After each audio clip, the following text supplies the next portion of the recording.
लक्ष्मी माता श्री गुरुचरित्र कथासार अध्याय 43 अनंत व्रत कथा। श्री गणेशाय नमः। श्री गुरु नरसिंह सरस्वती स्वामी महाराज सायदेवांसह मठात आलेल्या ब्राह्मणांना व भक्तांना भाद्रपद शुद्ध चतुर्दशीच्या दिवशी करायच्या अनंत व्रताचा महिमा व विधी समजावून सांगू लागले। ते म्हणाले, पूर्वी पुंडुपुत्र युधिष्ठिरांनी हे व्रत केले होते। या व्रताच्या पुण्यप्रभावानेच त्यांना पुन्हा राजवैभव प्राप्त झाले। द्यूतात सर्वच हरलेल्या पांडवांना 12 वर्षे वनवास व 1 वर्ष अज्ञातवास भोगावा लागला। ते बंधू घोर अरण्यात राहत असताना कपटी कौरवांनी अनेक प्रकारे त्रास देऊन त्यांची सत्व परीक्षा पाहिली। त्यांनी दुर्वासांना पांडवांच्या भेटीला पाठवले, तेव्हा श्रीहरींनी स्वतः धाव घेऊन त्यांचे सत्व राखले। अशा प्रकारे पांडव वनवासामध्ये अत्यंत खडतर जीवन जगत असताना त्यांचे कष्ट पाहून भगवान श्रीकृष्णांना दया आली। ते त्यांना भेटायला गेले। त्या समयी त्यांना आलेले पाहून पांडवांना अत्यानंद झाला।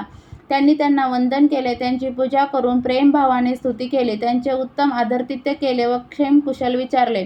युधिष्ठिर म्हणाले, माधव, तुम्ही भूमिभार उतरवण्यासाठी अवतार घेतला आहे। भक्तांचा कैवार हे तुमचे ब्रीद आहे आणि पांडव माझे प्राण आहेत हे तुम्ही जगाला सांगता।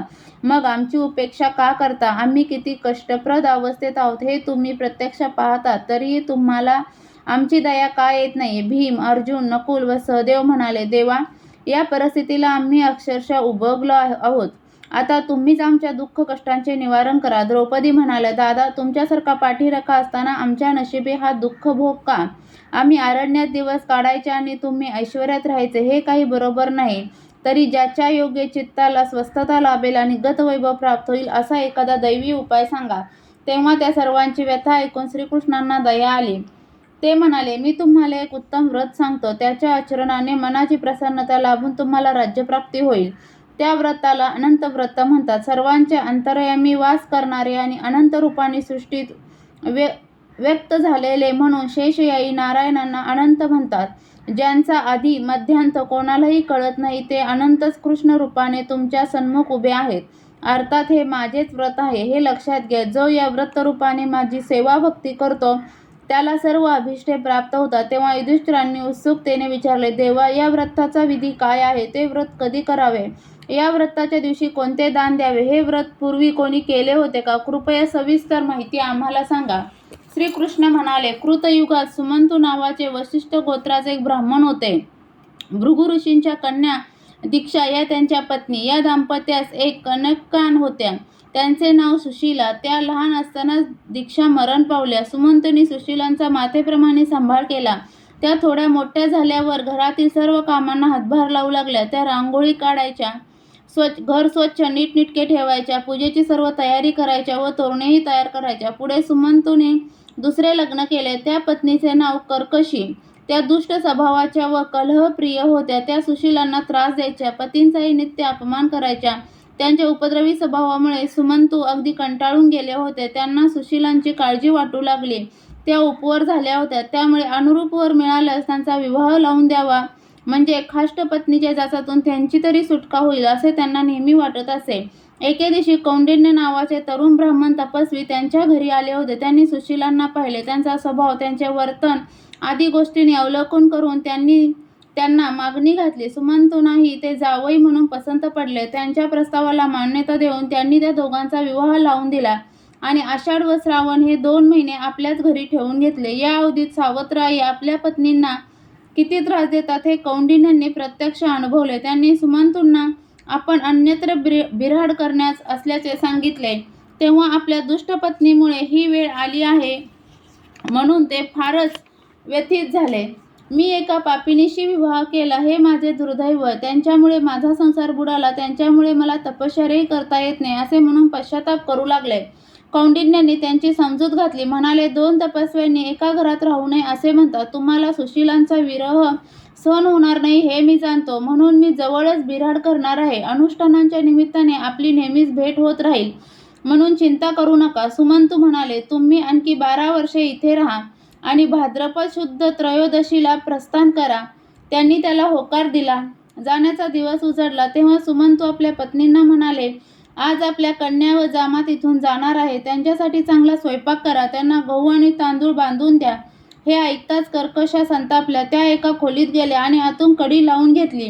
त्यांनी त्या दरवाजाला आतून दगडही लावले। सुशीला समजूतदार होत्या. वडिलांनी हाका मारूनही आई बाहेर येत नाही म्हणून त्या तशाच निघाल्या. तेव्हा सुमंतूंना राहावेना त्यांनी स्वयंपाकघरातून गव्हाचा थोडासा कोंडा वस्त्रात बांधून त्यांच्या हाती दिला. सुशीलांनी पिताजींचा निरोप घेतला आणि पतीसमवेत रथात बसून निघाल्या. मध्याह्न झाली. कौंडिन्यांनी नदीतीरी रथ थांबवला आणि ते अनुष्ठानात बसले. त्या स्थानी काही स्त्रिया आल्या होत्या. त्या सर्वांची लाल वस्त्रे परिधान केली होती आणि त्या पृथक पृथक कलश स्थापना करून पूजेमध्ये मग्न झाल्या होत्या. त्यांना पाहून सुशीलांच्या मनात जिज्ञासा उत्पन्न झाली. त्यांनी विचारले, तुम्ही कोणते व्रत करत आहात? त्या म्हणाल्या, आम्ही सकल अभिष्ट पूर्ण करणारे महाफलदायी अनंत व्रत करत आहोत. त्यांनी विचारले, या व्रताचा विधी काय आहे? तेव्हा त्या स्त्रियांनी त्यांना बसायला सांगितले व म्हणाले, हे साध्वी, भाद्रपद शुद्ध चतुर्दशीला अनंत व्रत केले जाते.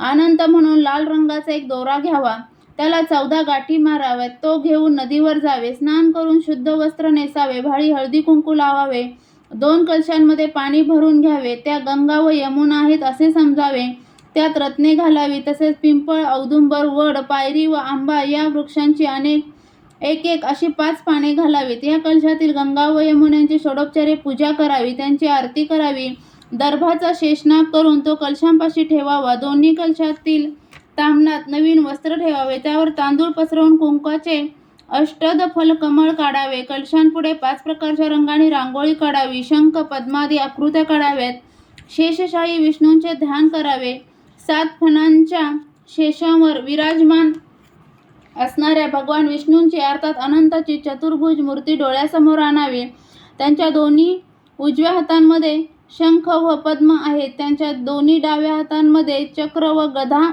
आहेत आणि हे पिंगट डोळ्यांचे आहेत असे ध्यान करावे, दर्भाच्या गाठीयुक्त शेषनागाची पूजा करावी, अनंत गुण रत्नाय हा मंत्र म्हणून अनंत म्हणून कल्पिलेले लाल रंगाचे दोरे कलशावर ठेवावे, त्यांची पुरुष सूक्त मंत्राने षोडोपचारे पूजा करावी, गाईचे तूप व फळे यांचे वाण द्यावे, भोजनामध्ये अनारसे व खीर यांचा समावेश असावा, अर्धे अन्न दक्षिणा व तांबूलासह ब्राह्मणास द्यावे, अर्धे अन्न प्रसाद म्हणून आपण भक्षण करावे, अनंताचा दोरा आपल्या उजव्या मनगटात बांधावा, नवीन दोऱ्याची पूजा झाल्यावर पूर्वीचा दोरा नदीत विसर्जन करावा. अशा प्रकारे 14 वर्षे यथासांग व्रताचरण करून नंतर त्याचे उद्यापन करावे, ब्राह्मणाला भोजन द्यावे, 14 कलश दान द्यावेत. या व्रताने सर्व कामना पूर्ण होतात. व्रतविधान सांगितल्यावर त्या स्त्रिया सुशीलांना म्हणाल्या, हे साध्वी, आज अनंत चतुर्दशीच आहे, म्हणून तुम्ही आमच्याबरोबर व्रत करा, त्यायोगे तुमच्या सर्व मनोकामना पूर्ण होतील. सुशीलांनी होकार देताच त्या स्त्रियांनी त्यांना अनंताचा दोरा व अन्य साहित्य दिले. मग त्यांनी अनंताची पूजा केली. पिताजींनी दिलेल्या गव्हाच्या कोंडाचा अर्धा भाग वाण म्हणून दिला. मग त्या स्त्रियांना निरोप घेऊन त्या पतींपाशी आल्या. तोपर्यंत त्यांचे अनुष्ठान पूर्ण झाले होते. ती उभयतान रथात बसून मार्गक्रमण करू लागले. त्यांनी अमरावती समान एका वैभवशाली नगरात प्रवेश केला. तेव्हा त्या नगरद्वारी अनेक लोक त्यांच्या स्वागतासाठी आले. त्यांनी ते तपोनिधी, आजपासून तुम्हीच या नगराचे अधिपती आहात असे म्हणून त्यांना वाजत गाजत नगरात नेले. अशा प्रकारे अनंत व्रताच्या आचरणाने त्यांना आकस्मिक राजवैभव प्राप्त झाले. दिवस सुखात जात होते. एके दिवशी कौंडिन्यांनी सुशीलांना विचारले, तुमच्या हातात हा लाल दोरा कसला? त्यांनी आधीच सर्व वृत्तांत सांगितला व म्हणाल्या, नाथ, अनंत व्रताच्या पुण्यप्रभावामुळेच आपल्याला हे ऐश्वर्य लाभले आहे. ते ऐकून त्यांना राग आला. ते म्हणाले, कोण अनंत? कसला दोरा? काहीतरी बोलू नका. हे सुख विलास माझ्या तपश्चर्येमुळेच प्राप्त झाले आहेत आणि मला वश करण्यासाठीच तुम्ही हा लाल दोरा मंत्राने भारून मनगटात बांधलेला आहे. सुशीलांनी त्यांना समजावण्याचा खूप प्रयत्न केला, पण त्यांनी ऐकले नाही. त्यांनी तो दोरा तोडला आणि आगीत भिरकावला. तेव्हा त्या साध्वींना खूप वाईट वाटले. त्यांनी धावत जाऊन तो दोरा काढला आणि दुधात भिजवला. या प्रमादामुळे भगवान अनंत संतापले. त्यांची अवकृपा होताच कौंडिन्याच्या वैभवशाली नगरावर शत्रूने आक्रमण केले. ते लुटले, तेथील सर्व संपत्ती हरण केली आणि राजप्रसादाला आग लावली. ऐश्वर्यात लोळणारे कौंडिन्य क्षणार्धात दरिद्री व तेजोहीन झाले. त्यानंतर शत्रूकडून प्राणघात होऊ शकतो हे लक्षात येऊन ते पत्नीसह घोर अरण्यात प्रवेशले. त्यांना कृतकर्माचा पश्चाताप होत होता. अनंता, मला क्षमा करा असा आक्रोश करत ते पुढे जाऊ लागले. मार्गामध्ये पानांनी व फळांनी गच्च भरलेला एक आम्रवृक्ष त्यांच्या दृष्टीस पडला. त्याच्याकडे पक्षी व कीटक असे कोणीही फिरकत नव्हते. याचे त्यांना मोठे नवल वाटले. त्यांनी त्या आंब्याला विचारले, तू भगवान अनंतांना पाहिले आहेस का? तो म्हणाला, नाही, पण तुम्ही पाहिल्यास माझ्यासाठी त्यांची क्षमा मागा. पुढे जाताना त्यांना एक सत्स्वत धेनू दिसली. तिला चारा खाता येत नव्हता. त्यांनी तिला विचारले, तू भगवान अनंतांना पाहिले आहेस का? ती म्हणाली, नाही, पण तुम्हाला त्यांचे दर्शन झाल्यास त्यांना माझी अवस्था सांगा व माझ्या वतीने त्यांची क्षमा मागा. ते पुढे निघाले. त्यांना दयनीय अवस्थेत असलेला एक बैल दिसला. त्यांनी त्याला विचारले, तू भगवान अनंतांना पाहिले आहेस काय? तो म्हणाला, मी त्यांना पाहिले नाही, पण तुम्हाला दिसल्यास माझ्यासाठी त्यांची क्षमा मागा. पुढे कौंडिन्यांना एकमेकांत मिसळलेली 2 रम्य सरोवरे दिसली. त्यांच्यात भरपूर पाणी होते, कमळे होती, पण हंसादी एकही पक्षी तिथे फिरकत नव्हता. त्यांनी सरोवराकडे अनंतची चौकशी केली. तेव्हा ती म्हणाली, आम्ही त्यांना पाहिले नाही, पण ते तुम्हाला भेटल्यास त्यांना आमची अवस्था सांगा. पुढे त्यांना एक गर्दभ व एक हत्ती दिसला. त्यांनी त्या दोघांना अनंताविषयी विचारले असता त्यांनी मौनच धरले. अशा प्रकारे भगवान अनंताच्या भेटीसाठी कौंडिन्य अत्यंत व्याकुळ झाले होते आणि त्यांचा शोध घेऊ लागले. शोध लागत नाही म्हणून त्यांना अनिवार्य दुःख होत होते. हे अनंताचा आर्ततेने धावा करू लागले आणि शोक वेगाने धरणीवर कोसळले. त्या समयी त्यांची अवस्था पाहून त्या प्रभूंना दया आली. ते वृद्ध ब्राह्मणांच्या रूपाने त्यांच्यापाशी गेले व म्हणाले, उठा, मी तुम्हाला अनंताचे दर्शन घडवते. ते ऐकताच कौंडिन्यांना हायसे वाटले. त्यांनी त्या द्विजवर्यांना वंदन केले आणि त्यांच्या समवेत निघाले. सुशीलाही बरोबर आल्या. त्या वृद्ध द्विजांनी त्या दोघांना त्यांच्याच नगरात परत आणले. त्यावेळी आपले नगर पूर्वीपेक्षाही वैभवशाली झालेले पाहून कौंडिन्यांना मोठे आश्चर्य वाटले. द्विजवर्यांनी त्यांना प्रासादात नेले. त्यांना रत्नखचित सिंहासनावर बसवून आपले नीच रूप दाखवले. त्या समयी भगवान अनंताचे शंख, चक्र, गदा, पद्मधारी महातेजस्वी रूप पाहून कौंडिन्यांचे देहभानच हरपले. भानावर येताच त्यांनी त्या महाप्रभूंची अपार स्तुती केली. त्यांचा भक्तिभाव पाहून प्रसन्न झालेल्या अनंतांनी त्यांना 3 वर दिले. तुम्ही धर्मशील व्हाल, तुमच्या घरी लक्ष्मी अखंड वास करेल, तुम्ही निरंतर वैकुंठात राहाल. त्या वरदानाने कौंडिन्य धन्य धन्य झाले. त्यांनी भगवान अनंतांना मार्गात पाहिलेला आम्रवृक्ष, धेनू, बैल, 2 सरोवरे, गाढव आणि हत्ती यांची अवस्था सांगितली. ते पुढे म्हणाले, देवा, त्या सर्वांची अशी अवस्था होण्याचे काय कारण आहे? त्यांनी तुमची क्षमा मागितली आहे असे का? तेव्हा भगवंत म्हणाले, कौंडिन्य, तुम्ही जो फलपर्णधारी आम्रवृक्ष पाहिलात तो पूर्वी वेदशास्त्र संपन्न ब्राह्मण होता, पण त्याने आपल्या शिष्यांना कधीही ज्ञान दिले नाही. या त्याच्या उन्मत्तपणामुळे आणि गर्वामुळे त्याला ही अवस्था प्राप्त झाली आहे. संपन्न असूनही पक्षी व कीटक त्याच्याकडे फिरकत नाहीत. तुम्ही जी गाय पाहिली तिने पूर्वी मनुष्यजन्मात ब्राह्मणाला पडीक व नापीक जमीन दान दिली होती, म्हणून भोवताली हिरवे गवत असूनही तिला ते खाता येत नाही. तुम्ही जो दीन बैल पाहिलात तो पूर्वी श्रीमंत ब्राह्मण होता, त्याने कधीही दानधर्म केला नाही, म्हणून त्याची अशी अवस्था झाली आहे. तुम्ही पाहिलेली 2 सरोवरे हे पूर्वजन्मीची भावंडे आहेत. त्या 2 बहिणींनी जे काही द्यायचे ते एकमेकींनाच दिले, पण दुसऱ्यांना कधीच काही दिले नाही. म्हणूनच त्या सरोवरांचे पाणी एकमेकांत मिसळलेले आहे व कोणतेही पक्षी वा हंस तेथे येत नाही. तुम्ही पाहिलेला गर्दभ हा तुमचाच क्रोध होय. तो तुमच्या जाणीवेतून बाहेर पडला आणि गर्दभाच्या जन्माला गेला. तुम्ही पाहिलेला हत्ती हा तुमच्या तपश्चर्येचा गर्व होय. तो तुमच्या जाणीवेतून बाहेर पडून हत्तीच्या जन्माला गेला. तुम्हाला जसा कृतकर्मांचा पश्चाताप झाला तसा तुम्ही पाहिलेल्या सर्वांना झालेला आहे, म्हणून त्यांनी क्षमायाचना केली आहे. पश्चातापाने तुमचे व त्यांचे चित्त शुद्ध झाले आहे. म्हणूनच मी त्यांना त्यांच्या सद्यस्थितीतून मुक्त केले असून तुम्हालाही पूर्वीचे वैभव प्राप्त करून दिले आहे.